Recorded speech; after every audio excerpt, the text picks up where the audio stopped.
Presiden Prabowo Subianto memanggil Jaksa Agung ST Burhanuddin dan Kapolri Jenderal Listio Sigit Prabowo ke Istana Negara, Jakarta Pusat.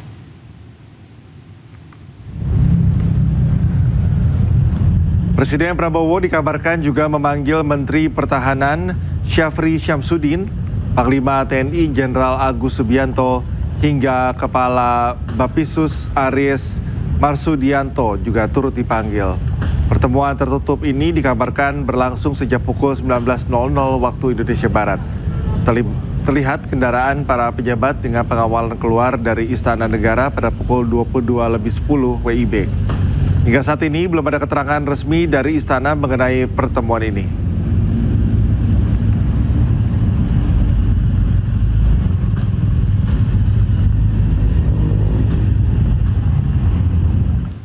Menteri Sekretaris Negara Prasetyo Hadi tegaskan Istana menghormati proses hukum yang berjalan terkait penggeledahan 13 lokasi yang dilakukan Kortas Tipikor Polri. Namun ia juga menjelaskan bahwa pemerintah menjunjung tinggi asas praduga tak bersalah.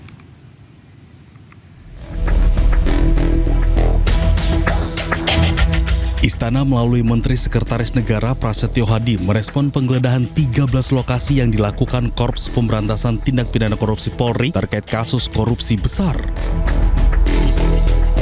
Dalam keterangan pers hari Jumat, Mensesnek tegaskan Presiden Prabowo Subianto memiliki komitmen yang sangat kuat dalam pemberantasan korupsi. Prasetyo Hadi juga katakan bahwa pemerintah menghormati setiap proses hukum yang sedang dilaksanakan oleh aparat penegak hukum, dalam hal ini kepolisian. Pemerintah juga menjunjung tinggi asas praduga tak bersalah sehingga terhindar dari spekulasi maupun penilaian yang tidak produktif. Sementara itu, menurut Prasetyo, yang tidak kalah penting saat ini adalah menjaga konduktivitas, stabilitas, dan persatuan sebagai sesama anak bangsa.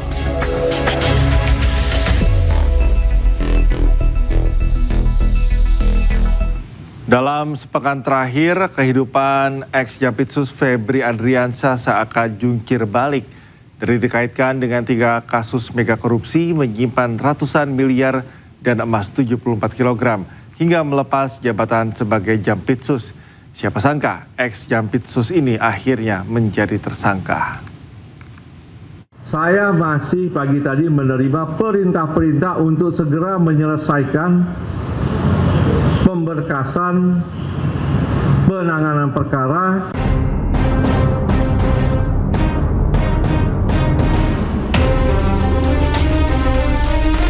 Itulah jawaban Febri Adriansyah saat ditanya apakah dirinya akan mundur atau dicopot dari jabatan Jampitsus. Ia berdalih masih bertugas menyelesaikan berbagai perkara besar. Namun bak ludah yang belum kering, belum 24 jam Sabtu dini hari, Kejagung mengumumkan jika Jaksa Agung Burhanuddin menerima pengunduran diri Febri sebagai Jampitsus. Bapak Jaksa Agung telah menerima pengunduran diri Bapak Febri Adriansyah dari jabatannya sebagai Jaksa Agung Muda Tindak Pidana Khusus. Keputusan tersebut merupakan bentuk komitmen untuk menjaga integritas, objektivitas, dan netralitas proses penegakan hukum. Dalam sepekan terakhir, nama Febri Adriansyah menjadi sorotan di tengah penyidikan dugaan korupsi batubara PLN, Asabri, dan Krakatau Steel. 13 lokasi digeledah polisi. Di dekat Signature Cafe, polisi menyita uang senilai 60 miliar rupiah. Kafe ini belakangan disebut-sebut terkait dengan Febri. Di tempat penukaran uang, penyidik menyita 7,2 miliar rupiah. Sebuah kafe di kawasan Cipete, Jakarta Selatan juga turut digeledah. Yang menghebohkan, polisi menggeledah rumah pribadi Febri di kawasan Sentul, Bogor, Jawa Barat. Di rumah mewah ini, polisi menyita 74 kg emas dan uang tunai mencapai 476 miliar rupiah. Benar, Febri mengakui rumah di Sentul yang digeledah adalah miliknya. Namun ia menolak terkait dengan tempat lain yang digeledah polisi. Itu memang rumah pribadi Jampitsus yang sudah sejak lama. Itu bisa dilihat bagaimana proses kepemilikan sejak awal. Tak lama polisi pamerkan hasil penggeledahan. Tidak tanggung-tanggung, polisi temukan uang tunai 476 miliar rupiah dan 74 kg emas batangan. Berbagai penyangkalan yang disampaikan Febri rupanya tak pengaruhi penyidikan. Setelah resmi melepaskan jabatan sebagai Jampitsus, polisi resmi menetapkan Febri Adriansyah sebagai tersangka korupsi dan tindak pencucian uang. Setelah menjadi tersangka, selanjutnya drama apa lagi akan ditunjukkan Febri Adriansyah? Kita tunggu saja. Tim Liputan iNews melaporkan. Febri Adriansyah mengawali karirnya sebagai jaksa di Kejaksaan Negeri Sungai Penuh Jambi sejak tahun 1996. Setelah melenggang ke Gedung Bundar, karir Febri kian moncer dengan mengungkap sejumlah mega korupsi yang menjadi sorotan publik.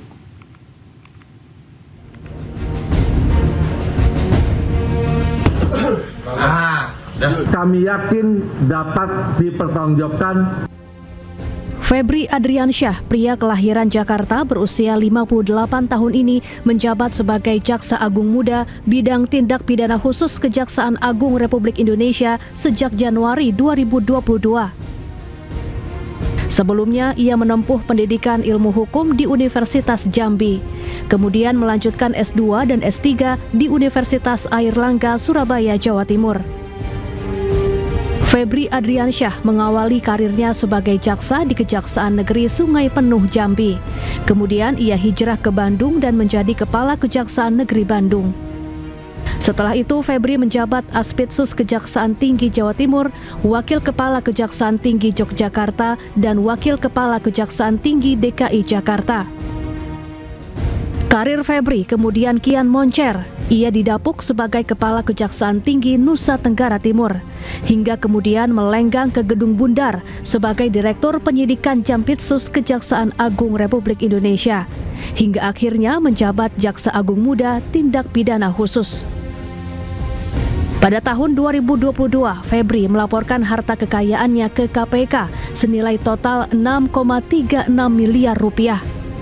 3 tahun kemudian, harta Febri meroket menjadi 18,26 miliar rupiah. Sepanjang karirnya di Kejaksaan Agung, Febri pernah menangani sejumlah mega korupsi yang menjadi sorotan publik. Di antaranya korupsi tata niaga timah di PT Timah, pengadaan Chromebook Nadiem Makarim, impor gula Tom Lembong, dan pengelolaan keuangan dan dana investasi PT Asabri. Kemudian korupsi dana investasi PT Asuransi Jiwasraya, BTS 4G Kominfo, tata kelola minyak mentah PT Pertamina, tata kelola program makan bergizi gratis, dan lain sebagainya. 11 Juli 2026, Jaksa Agung Sanitiar Burhanuddin disebut menerima surat pengunduran diri Febri Adriansyah dari jabatan Jampitsus Kejagung. Pengunduran diri dilakukan pasca penggeledahan yang dilakukan polisi di sejumlah lokasi, termasuk rumah pribadi Febri terkait dugaan kasus korupsi. Tim Liputan iNews melaporkan.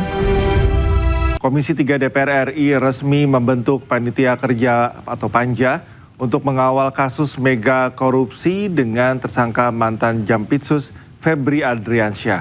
Kedepannya Panja akan mengawasi secara detail pelaksanaan tugas penegakan hukum agar berjalan sesuai ketentuan perundang-undangan.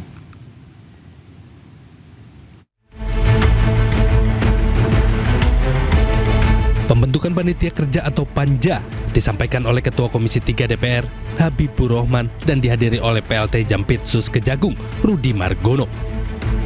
Komisi 3 secara tersendiri melaksanakan tugas konstitusionalnya, akan melakukan pengawasan secara khusus. Habibur Rahman menegaskan, pengawasan akan dilakukan secara detail. Selain itu, ia menyampaikan penegakan hukum akan dijalankan juga dengan memastikan hak para tersangka. 3. Komisi 3 DPR RI terus berkomitmen memastikan fungsi pengawasan berjalan optimal agar kerjasama antar lembaga ini tetap kokoh dan berjalan di jalur yang benar. Dengan ini, membentuk Panitia Kerja Pengawasan Penegakan Hukum terhadap penanganan perkara oleh Korps Tipikor, Polri, dan Kejaksaan Agung. 3 kasus yang menyeret mantan Jampitsus Febri Adriansyah, yakni dugaan mega korupsi batubara, Asabri, dan Krakatau Steel. Selain itu, polisi menyita sejumlah barang bukti dalam proses penggeledahan, terdiri dari emas batangan hingga valuta asing senilai miliaran rupiah. Tim Liputan iNews melaporkan. Anggota DPR RI fraksi PDIP mengusulkan agar mantan Jampitsus Febri Adriansyah dijatuhi hukuman mati. Menurut PDIP, kasus yang menjerat aparat hukum adalah menjijikan dan memalukan.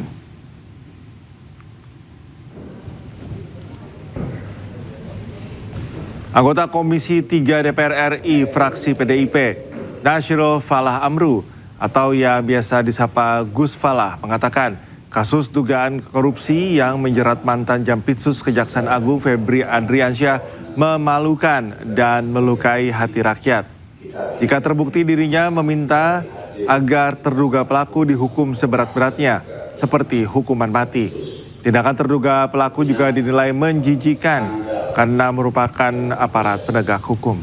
Yang terjadi dan sudah ditetapkan tentunya skandal dalam proses yang terjadi dan sudah ditetapkan tersangka ini adalah sesuatu yang sungguh sangat memalukan dan sungguh sangat mengecewakan hati nurani rakyat seluruh Indonesia.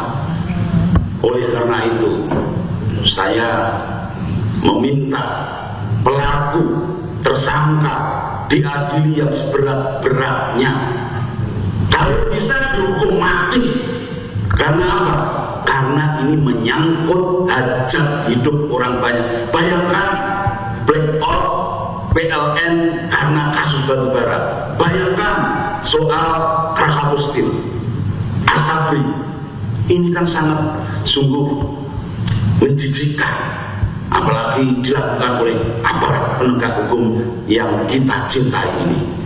Saya sepakat dengan pimpinan mengusulkan untuk dibikin panja terkait kasus yang saat ini lagi kita dalami.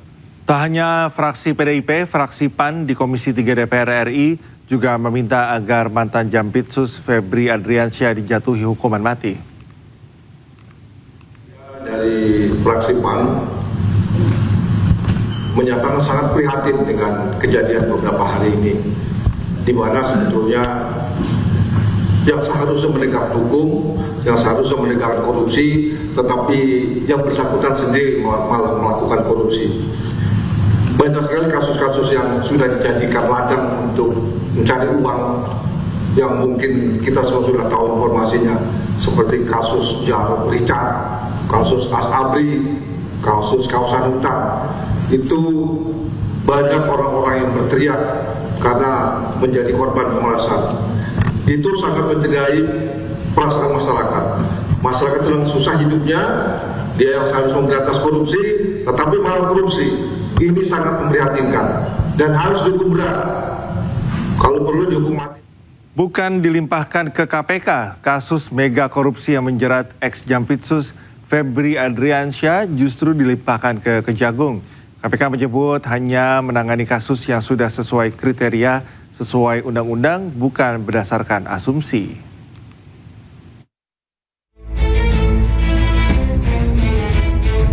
Setelah menetapkan ex-Jampitsus Febri Adriansyah sebagai tersangka korupsi batubara, Asabri dan Krakatau Steel, polisi langsung menyerahkan kasus Febri ke Kejaksaan Agung.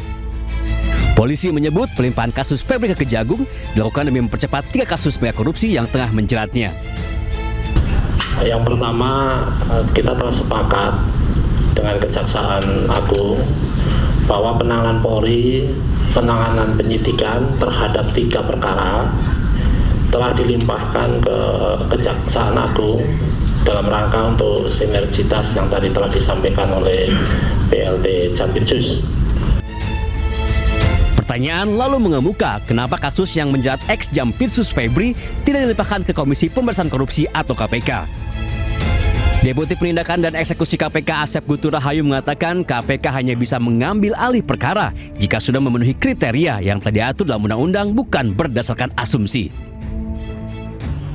Kalau diambil alih itu ya, itu ada tahapannya, mulai dari komunikasi, kemudian koordinasi, kemudian disupervisi dulu gitu ya, baru nanti disesuaikan dengan klausul yang ada di pasal 10A ayat 2 ya. Nanti rekan-rekan silahkan baca Undang-Undang nomor 19 tahun 2019 tentang KPK. Jadi tidak bisa misalkan kita dengan asumsi sendiri, misalnya tadi ya kita berasumsi bahwa wah ini nggak mungkin lah, pasti perkaranya macet gitu kan dan lain-lain pasti susah. Itu kan asumsi. Nah, kita harus menghargai seluruh upaya yang dilakukan oleh aparat penegak hukum dalam melaksanakan penegakan hukum tindak pidana korupsi. Sebelumnya, polisi menggeledah 13 lokasi yang berkaitan dengan penyidikan dugaan korupsi, tindak pidana pencucian uang, dan suap untuk 3 perkara yang berbeda, yakni korupsi pasokan batubara PLN, PT Asabri, dan PT Krakatau Steel. Polisi akhirnya menetapkan ex Jampitsus Febri Ardiansah sebagai tersangka. Tim Liputan iNews melaporkan.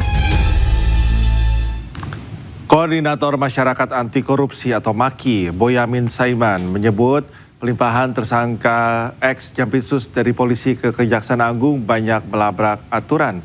Boyamin mendesak Polri segera membatalkan pelimpahan Febri ke Kejaksaan. Berdasarkan Undang-Undang KPK, yang berhak melimpahkan dan mengambil alih itu hanya KPK. Kalau dari penyidik kepada kejaksaan itu hanya pelimpahan berkas perkara atau penyerahan berkas perkara untuk dinilai lengkap atau masih kurang sehingga diberi petunjuk gitu. Nah, kalau lengkap dinyatakan lengkap maka diserahkan tersangka dan barang buktinya. Dan kalau tidak lengkap dilengkapi lagi gitu di petunjuknya gitu. Nah, ini polisi belum melakukan apa-apa, baru menggeledah, belum melakukan pemeriksaan saksi, belum menggeledah yang lebih jauh lagi kalau memang ada, dan kemudian belum menghitung